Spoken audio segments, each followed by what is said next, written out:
One of the things that I've been thinking about a lot during this period of injury that I'm in is how to move forward when I'm not injured in order to prevent this injury from happening again. And I think it's pretty easy because I have trained successfully for several years before this injury in multiple training blocks where I didn't get injured. And I think the key there is looking at those training blocks and saying, where was I the fittest and where did I feel the healthiest? And I think for me, and even talking with some of my friends and my wife about this, is the 2024 Indy Monumental Marathon. My training before that marathon was, I think, ideal in terms of volume and intensity, and it needs to be the framework for what I do going forward. What I was doing during that training block was, for one, holding myself accountable to doing more cross training. I was biking a minimum of 3 times per week, sometimes 4. I was running similar to this training block, no more than 5 days per week, usually with no more than 3 consecutive days of running. But my mileage was a little bit less, but it still wasn't low. I think I peaked at 75 miles per week for the Indianapolis Marathon. I still did a marathon length training run. I still did a couple 22 and 24 mile runs. But my weekly mileage wasn't 80 to 90 like it was for several weeks during this training block. And I was doing a lot fewer of these so-called medium long runs, 15 to 18 miles. So my volume was a little bit lower. But one thing that I remember and have objective data from that training block was that every single workout that I did, not just runs, but workouts, interval workouts, marathon simulation type long runs, stuff like that, every single one of those workouts I knocked out of the park. I never had a workout where I struggled to finish or struggled to hit my paces or felt like I was stretching. Most of the workouts I did, I exceeded my expectations and ran a workout where at the end of it, I was able to look back and think, holy shit, that was good. And I think if I go back to my social media posts in my training log from that marathon, I would see every workout I did. I was doing workouts every single week. I was doing a marathon long run every week with a workout in it and feeling awesome during all of those runs. And when I contrast that with what this block for the California International Marathon looked like, more miles, I certainly felt fitter than I did before Indy, but I was tired a lot. And yeah, that's marathon training. You're gonna be tired. Your legs are gonna feel like crap sometimes. That's the physiology. You overreach, you adapt. During rest, you get faster. And I just feel though that, yes, of course I was stretching myself a bit to get fitter, but I was feeling fatigued all of the time. I didn't have as much motivation before, I wouldn't say runs, because I was really excited about running this training block. Too excited, and that's perhaps why we're injured right now. But I was motivated for a lot of runs, but I was kind of motivated to go out and run. I wasn't motivated to do a lot of the workouts during the week. And as a result, I think I did fewer marathon type or long run workouts, which is fine because I still think I was fitter. I don't think you need to be doing a marathon workout every single week.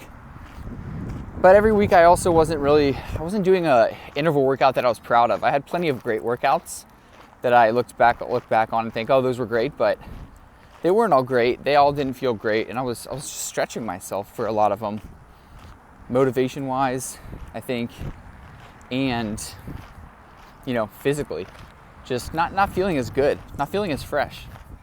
So I think that, again, looking back on that Indy training block, that's how I want to feel during training. I want to wake up before every workout and be like, okay, let's go, we're ready, we're fresh, rather than,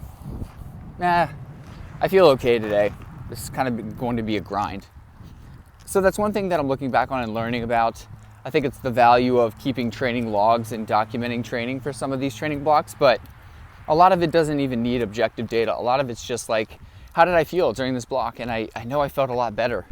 So I'm just thinking going forward, I want to continue to experiment with, the types of mileage and stuff that I'm doing, but later down the line, obviously. I think that the 2025, 2024 Indianapolis Marathon training, the training I did before that, it's going to kind of serve as a template and say, like, can we just do this for a couple of years? Do something different each training block, maybe just experiment with like longer runs, long run workouts. But I was doing a lot of mileage that block, I was doing a lot of cross training, and I felt good. So I think that will be sort of a starting point, something to build myself back up to, and then just plateau at for a little bit and see, can we get faster doing the same volume of training? I think the obvious answer there for me is yes, because I was getting faster. So the sport of running, it's all about learning from mistakes, and we never really reach a point where we've learned and reached escape velocity, but that's my goal with this whole thing. I'm 32 years old.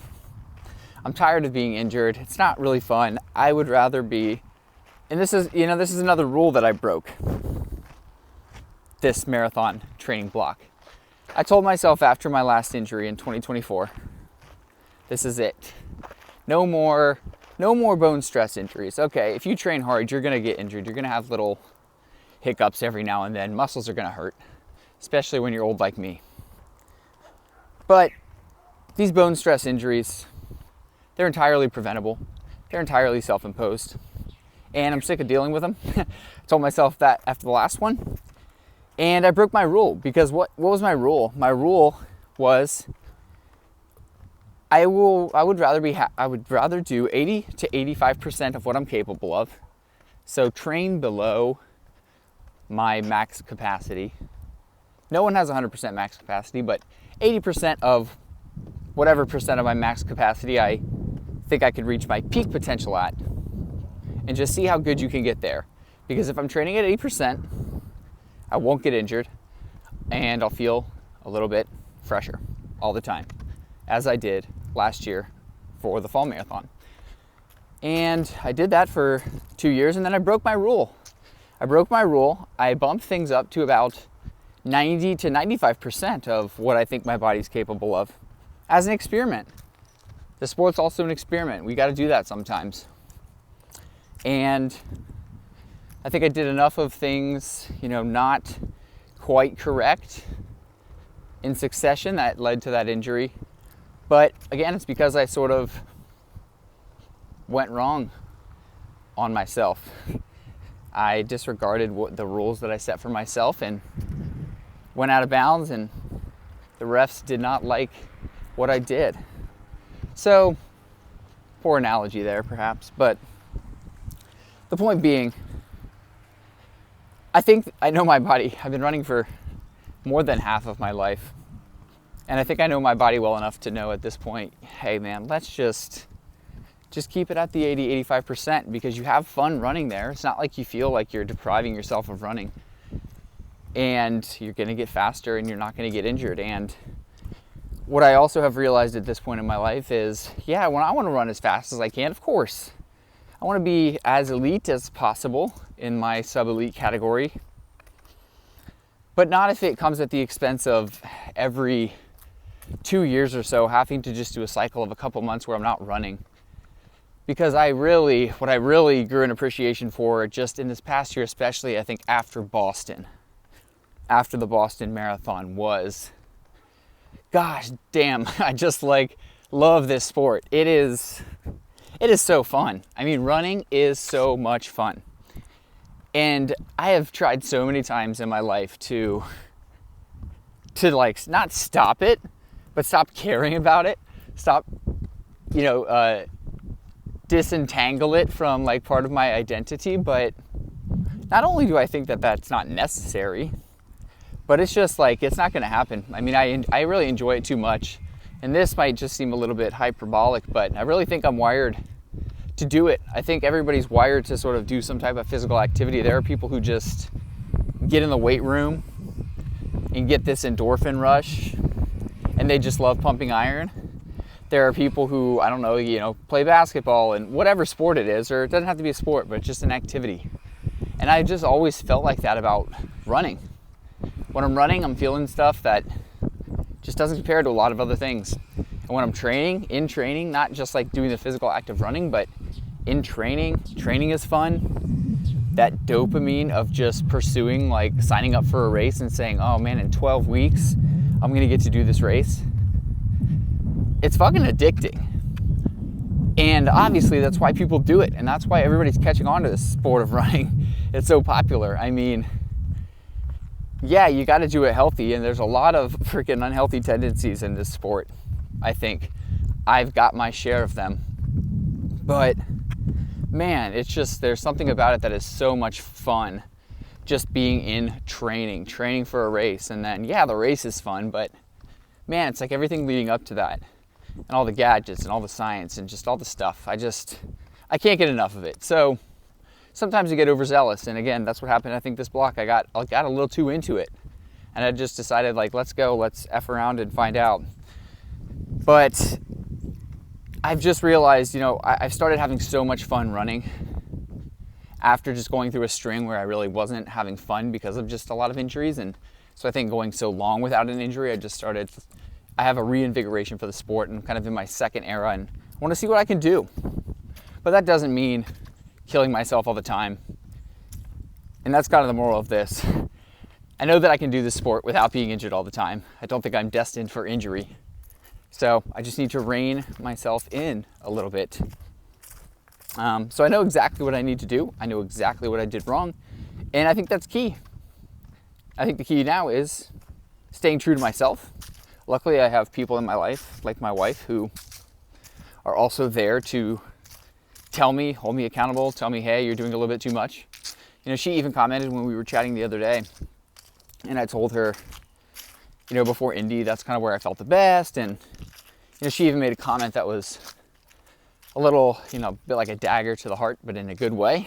She said, that's when you were a little more just like present in everything, whether it was like as a husband, as a dad. And granted, I don't think, I train a lot, but you try not to let that get in the way of your life. And, we could ask her, but I like to think I show up everywhere for my family and not let training get in the way. It's just something that should enhance your life rather than take away from your life. So that's family and things like that are always going to be more important. But she just noted that, yeah, you had a little bit more energy. You weren't cranky all the time. You were a little bit better as a person. So take that one to heart. Took that one to heart. I think that there's a lot of synchronicity among, the whole overtraining and overreaching. If you're doing it, it's going to show up in a lot of places in your life, not just in your body. If you're noticing shifts in mood, shifts in libido, that can also be an indication that you're perhaps training too hard. It doesn't always show up in injury. But the moral of the story here, not really sure what it is. I love running. I want to keep doing it. I want to see how good I can get. The sub 220 goal is still on the table for at least another year. For the next year, it's not going to happen this year, obviously. And I think we're going to do it. We're going to do it eventually. We just need to be patient. Another thing I think I did wrong with this block, just not be patient enough. I wanted to get up to 90 miles and do what everybody else is doing, but just be patient. Everybody has their own story in this sport of running, and I think that sometimes I forget what my story is, forget what my history in this sport is, and forget that my history is not anyone else's history. You can look at people doing different types of training, whether it's they're running 140 miles a week or they're, doing 20-mile runs every day and think, oh, I should be doing that. It's like, no, you shouldn't. No, you shouldn't. What should you be doing is honoring your history as a runner in this sport, taking your background into consideration and training according to that, staying true to your own personal story in running. It's hard to do that. It's hard to do that in this this age of social media. We have Strava, and we have, just people posting their workouts on X, which all of that is so much fun. But it's easy to get sucked into that and compare and just scroll Strava and see what everyone else is doing and look at everybody's workouts that they're posting and think that you have to do that. I'm here to tell you that you don't. I'm one of those people who post their workouts on Strava and post their workouts on X, and I like sharing that stuff. I like sharing my experiences, and I think that people find value in it and enjoy seeing what I post, I hope. But then you sometimes look at that and think, look back and think, well, did I do that workout for me? Did I go those couple extra miles for me? Or was it so it looks good on Strava? And was I trying to prove something? What am I trying to prove? I have nothing to prove. I'm just doing this thing to have fun and share it. So, reevaluating my sharing of running as well. Not to say anything that I'm going to continue to document my training because people enjoy it. I'm going to continue to post about it on X, but perhaps not as loudly. Perhaps, I don't know. Maybe just reevaluate. Why am I posting it? Why am I doing these workouts? Is it for me? Ultimately, running is just about me. Really. Obviously, it's for you all too who take some interest in it. I love sharing stuff with you all, and I'll keep doing it. But I'm not doing the run so that I can post on social media. I am doing the run that needs to be done, and therefore it will end up going on social media. It's kind of how the thinking goes. So, anyway, I've learned a lot. I'm just in a contemplative, nostalgic mood, so sorry for this more emotional post. It's not emotional, but it's my diary, I guess, my walking, talking diary. I am walking right now. I wasn't really able to even walk for about a week. Not due to excruciating pain, but I was giving my foot the rest it needed. So now that I'm able to walk and it is 70 degrees in Austin, Texas, I'm trying to walk several miles a day in addition to all the other stuff that I'm doing. But it's a mental reset, it's a physical reset. Next year is going to be a lot of fun with running. I know that for sure, and I'm trying not to be too impatient at getting back because a bone stress injury is not something you can brush back. It's just a matter of time. Everything in the sport of running is really a matter of time. So, I'll end on that.